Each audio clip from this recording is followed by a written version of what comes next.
Hi friends, good morning. ఎవరన్నా మన ఇంటికి చుట్టాలు వస్తే మనం మంచి పరవాణాలు చేసేసి చికెన్లు మటన్లు వాళ్ళకి ఇష్టమైన అన్నీ వండి పెడతాం ఫ్రెండ్స్. వాళ్ళు వారం 10 రోజులుండి తిని మన గడప దాటి బయటికి వెళ్ళేటప్పుడు మర్చిపోతారు. అదే ఫుడ్లో 10% ఎంత నువ్వు కుక్కకు పెట్టు, నువ్వు చచ్చే వరకు కుక్క నిన్ను మర్చిపోదు ఫ్రెండ్స్, చచ్చే వరకు. అప్పుడు మనుషులు గొప్పవాళ్ళ, కుక్క గొప్పదా? అందుకే నేను జంతువులు నమ్ముకున్నా. కుక్క అంటే వల్లమాలిన ప్రేమ. కుక్కతోనే మొత్తం నేను ఇచ్చేస్తా.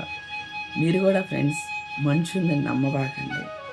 జంతువుల్ని, ప్రకృతిని, చెట్టుల్ని చావన్నప్పుడు కనీసం ప్రశాంతంగానన్నా ఉంటాం.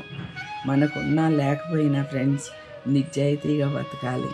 ఒకళ్ళని ముంచేసి ఒకళ్ళ మీద సాడీలు చెప్పి కుటుంబాల్లో గొడవలు పెట్టి సాధించేది ఏమీ లేదు. ఇది గుర్తుపెట్టుకోండి.